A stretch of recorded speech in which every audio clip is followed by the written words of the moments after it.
God is really, really wonderful. I feel good when I stand at the balcony and I watch my neighbors' houses. It reminds me that I'm alive. I was in bed when I came from India. I was not able to get out of the bed. I was not able to stand. I was not able to walk. It reminds me that I can still press on. You should not take for granted when you're able to stand, when you're able to walk, when you're able to sit. I chose on this color because pink is actually a color that shows awareness of cancer. Pink creates awareness for breast cancer, and white ribbon creates awareness for bone cancer. Bone cancer is what I actually was suffering from. So it's just an awareness outfit. It's an awareness campaign by Gertrude Wamae in Nairobi, just months after returning home from India, where she underwent a 13-hour delicate surgery. When she thought the door to her future had closed, a miracle happened, she tells me, opening the door to the life of a 47-year-old woman who is an author of 3 books, lecturer, mother of 4. Wow. A woman who says the title she prefers, grandmother. I work along with my grandchildren, and I've trained myself to work from the house. I do my lectures from the house. I do my projects from my house. When my crutches drop, I'm not able to bend, and I find most of the time Trevor giving me the crutch. You can still work, even when you're going through tough moments.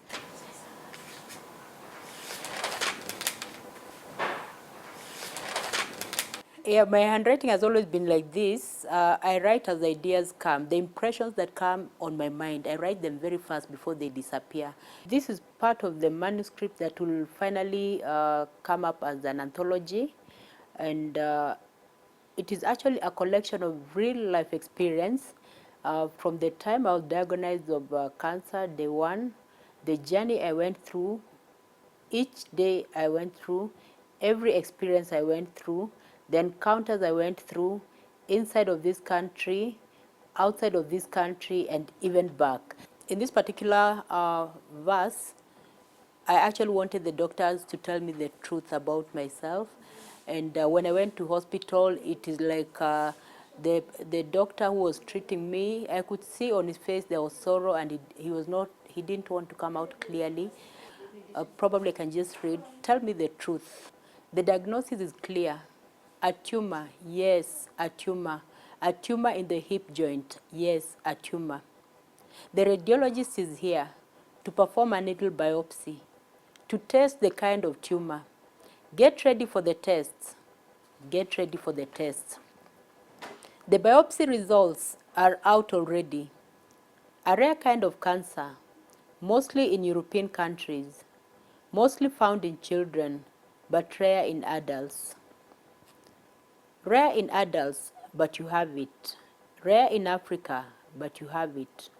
It's a manuscript that details the journey of a lecturer at the Jomo Kenyatta University of Agriculture and Technology, following a diagnosis at the current hospital in June 2013. I was so confused, and especially when they told me that it was a rare kind of cancer, it was even more shocking.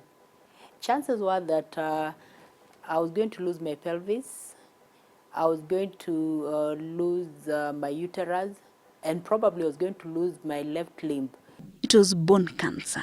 What came into my mind was that my children would be on their own. My grandson, I had not even set eyes on him. When I saw my grandson, I was happy, I was amazed. I did not even remember what I was going through. It gave me even a reason to want to fight and be alive and be there for him. Fighting meant going through the pain and effects of chemotherapy. I did not wear a wig, and when the hair fell off, for me, I took it as a hairstyle. because I knew at one point, if God brings me back to life, my hair will come back. So I wanted them to see the reality.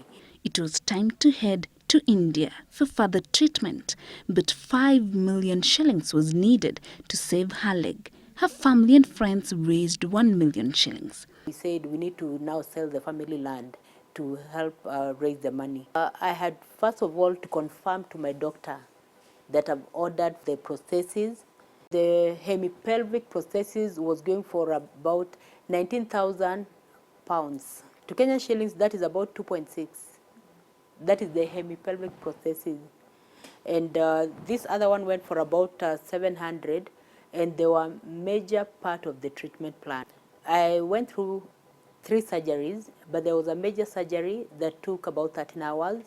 It started at 8 in the morning and ended at around 10 p.m. A lot had, however, changed. Auntie Emma hapo naye amekomenya. Huyu ni Mama Frida. After returning home from India in March 2014, each minute counts. She doesn't take anything for granted. Though she has to be assisted when heading to class, she's still the same lecturer. Let me just give a practical example. She has never missed even a single class, she says. At the end of the day, there's light at the end of the tunnel. When we come through moments that are really, really shocking in our lives and really crushing our spirits, when we are strong at heart and when we believe in God, there's a way in which God works to advantage. Judy Kosgei, your story.